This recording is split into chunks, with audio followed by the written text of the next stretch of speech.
Hey everyone, welcome back to the channel. If you saw my last video, then you know that I'm expecting the 1/6 scale Sideshow Collectibles Clint Eastwood figure, the man with no name, from the film The Good, the Bad and the Ugly. And with the early reviews on YouTube and some of the pictures floating around now on social media, there's things about it I certainly wish were better, but I haven't got it in front of me yet. That's going to be any day now. So just in case, given the subject matter for the last video I uploaded, and now with the upcoming review, I figured just in case I end up tearing into Sideshow a little bit in the Clint Eastwood review, which may not happen. I mean, some pictures I've seen of it, one in particular I saw today on Instagram, it looked really good. And it was just in the right kind of pose, the poncho was all sorted out and it looked good. So I ain't saying that when the Clint Eastwood figure gets here it's going to be an absolute slaughter fest. Absolutely not. I don't think it's going to be getting a 10 out of 10, but if I was going to predict it, maybe 7.5 or an 8, just from instinct so far, but we'll see.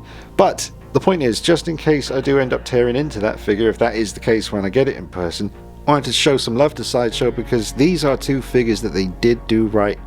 You know, I mean, there's some tiny little tweaks I've done to the Ghostface figure. I basically just cut out a little circular piece of plastic and put it at the back of his head to, you know, get the hood to be a little bit more wide, which it's still nowhere near the way I want it to be. You kind of want the weight of the corners at the bottom to kind of come down lower, convey that sense of weight to the material, which is doable. Just a bit of wire or something. I just haven't taken the time to do it. But a great figure, and I did improve him with a real metal knife made by Shadow Virgo on Instagram.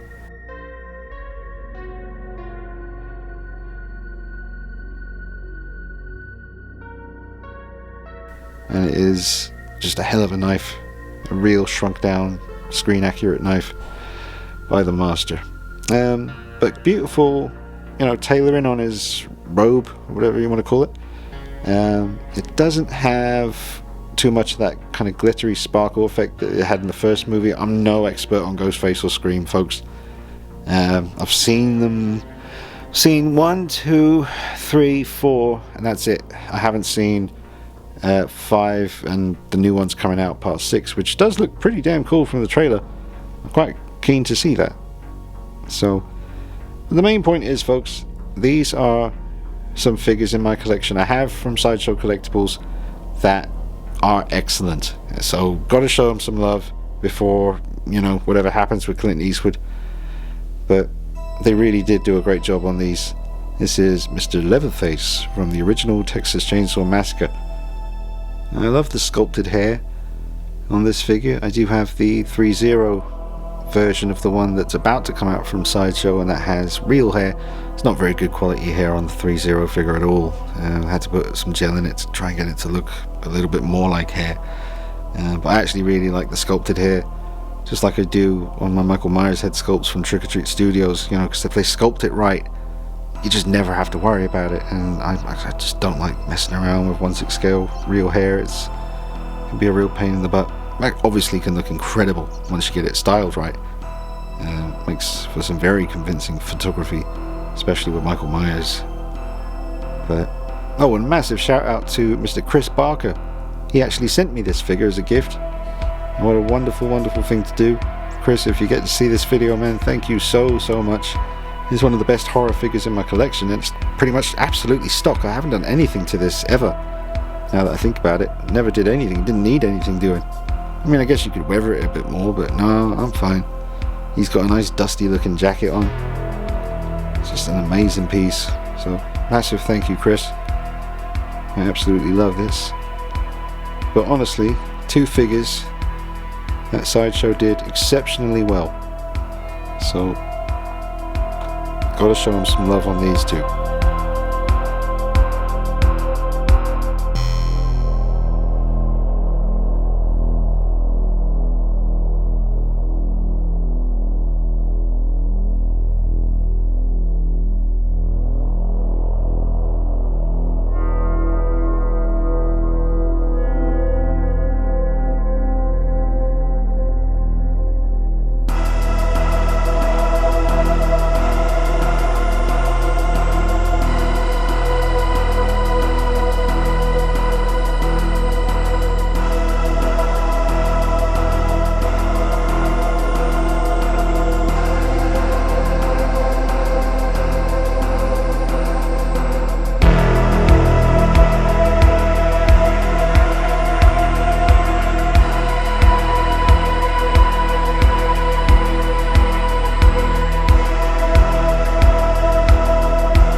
do always get questions in the comments about these nameplates. These ones are just some relatively cheap ones that I got on Etsy. They're actually fridge magnets. If you want to get yourself some really awesome custom made name plaques for your characters, be they horror or anything really, you can see Mr. Matt Weaver on Instagram at Wicked Designs. Does fine work. Matt made this beautiful stand slash name plaque here for the NECA American Werewolf in London figure. Absolutely amazing. It's like 3D kind of text, you know, raised off the black. It's beautiful. Good strong stand to hold up the werewolf so you can have him lunging forward. Definitely recommend that one, folks. If you're only going to get one, get that. Trust me. I did this really good one here for Art the Clown from the first Terrifier movie. Probably have to get myself a Terrifier 2 one from him soon.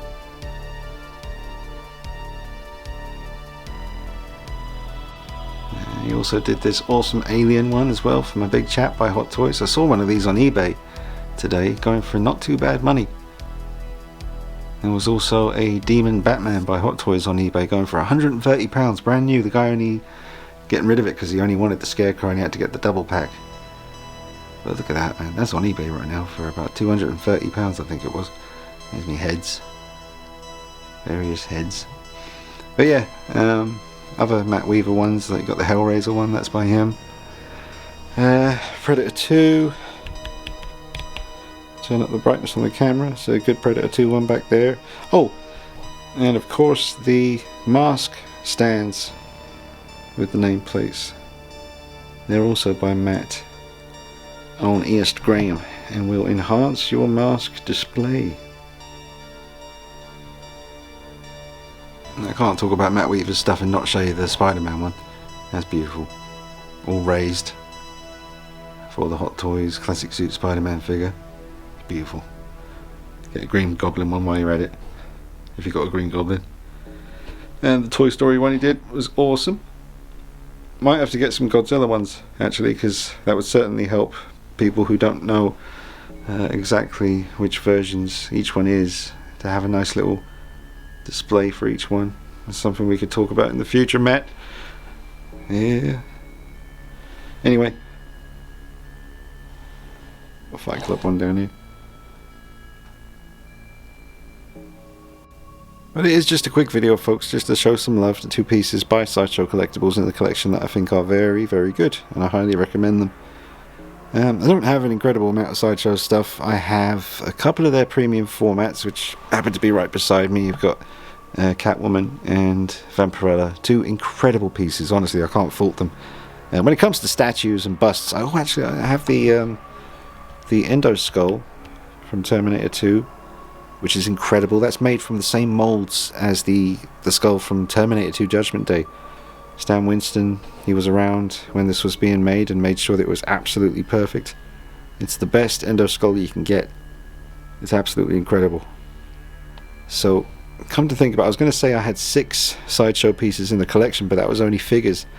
So including the bust there and the 2 statues and probably something else I'm forgetting about from thinking about it. There's got to be something somewhere I'm just forgetting to mention.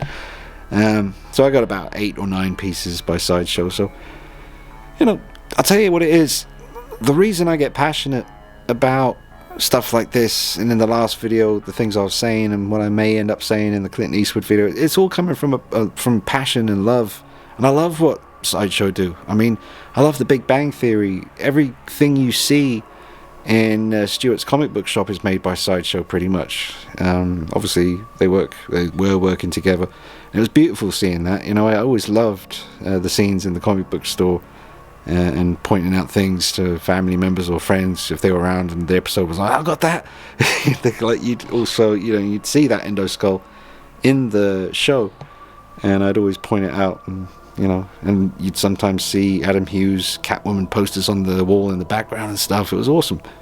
But it's only because I care, and that's it, you know. It's not I hope it doesn't come across as like internet kind of like someone just whining about I want this. It's not that, you know. It's just Maybe it is that. See you later.